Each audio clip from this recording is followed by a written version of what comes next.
আজকে আমি তৈরি করে দেখাবো খুব সহজ একটি রেসিপি।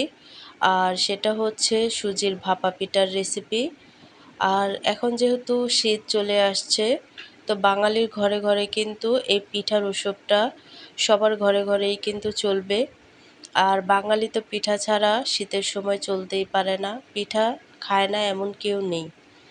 তো আজকে আমি খুব সহজ একটা রেসিপি দেখাবো, আর সেটা হচ্ছে সুজি দিয়ে।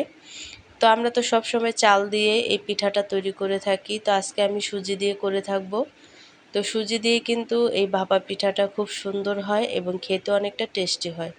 তো হাই গাইস, আসসালামু আলাইকুম, welcome back to my channel. কেমন আছো তোমরা সবাই? আশা করছি ভালো আছো, আল্লাহর রহমতে আমি অনেক ভালো আছি। তো গাইস, আজকে আমি তৈরি করে দেখাবো সুজি দিয়ে ভাপা পিঠার রেসিপি। তো ভিডিওটি ফার্স্ট থেকে লাস্ট পর্যন্ত দেখতে থাকো, আশা করছি ভালো লাগবে। আর ভালো লাগলে প্লিজ একটি লাইক আর একটি সাবস্ক্রাইব করে পাশে থাকবে। তো সুজির ভাপা পিঠা তৈরি করার জন্য এখানে আমি নিয়ে নিছি সুজি। আর সুজিটাকে কিন্তু একটু গুঁড়ো করে আমি ময়দার মতো করে নিছি। তো তারপরে কিন্তু এখানে আমি অ্যাড করে দিছি স্বাদ মতো লবণ। আর লবণটা দেওয়ার পরে কিন্তু এখানে আমি অ্যাড করে দিব হালকা কুসুম গরম দুধ। তোমরা চাইলে হালকা কুসুম গরম পানিও অ্যাড করতে পারো। তো আমি দুধ দিয়ে কিন্তু এই ব্যাটারটি তৈরি করে নেব। তো দুধ দিয়ে দিয়ে কিন্তু ভালোভাবে একটা ঘন ব্যাটার তৈরি করে নেব। তো দেখো, এভাবে করে নেড়ে চেড়ে তারপরে কিন্তু এই ব্যাটারটা আমি তৈরি করে নিছি। আর ব্যাটারের ঘনত্বটা দেখো এমন হবে।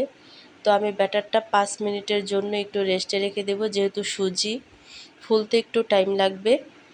তো এখানে আমি পিঠার একটা পুর তৈরি করে নেব, যেহেতু এই ভাপা পিঠায় একটা পুর দিতে হয়, তার জন্য কিন্তু দিয়ে দিছি নারকেল আর হচ্ছে গুড়। তো গুড় আর নারকেলটাকে কিন্তু অনবরত নেড়ে চেড়ে আমি একটা পুর তৈরি করে নেব।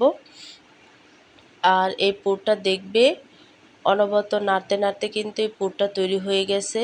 তো নারকেলের যেহেতু অনেকটা পানি, আর এই পানি দিয়েই কিন্তু এই পুরটাকে আমি তৈরি করে নেব। তো দেখো, গুড়টা কিন্তু অনেকটা গলে গেছে আর নারকেলের সাথে একেবারেই মিশে গেছে। তো পুরটা তৈরি হয়ে গেছে, এক সাইডে রেখে আমি পিঠাটা তৈরি করার জন্য চলে আসছি। আর ব্যাটারটা দেখো অনেকটা ফুলে গেছে। আর এই এমন স্টিলের বাটিতেই কিন্তু আমি পিঠাটা তৈরি করে নেব। তোমরা চাইলে অন্য যে কোনো বাটিতে তৈরি করতে পারো, বা মূল থাকলে মূলটাও তৈরি করতে পারো। তো বাটিতে আমি সামান্য একটু ঘি মেখে নিছি। তারপরে কিন্তু এখানে আমি কিছু ব্যাটার দিয়ে দেব। দেওয়ার পরে কিন্তু এখানে আমি অ্যাড করে দেব যে পুরটা আমি তৈরি করে রাখছিলাম, সেই পুরটা এখানে দিয়ে দেব।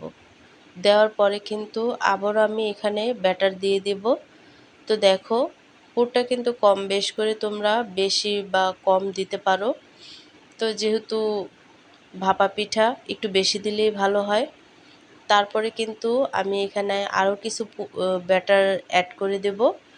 তো দেখো, তো এখানে আরও কিছু ব্যাটার দিয়ে তারপরে কিন্তু এই বাটিটা আমি ভাপ দেব। তার জন্য কিন্তু আগে থেকেই পানি বসাইছি, পানিটা গরম হয়ে গেছে।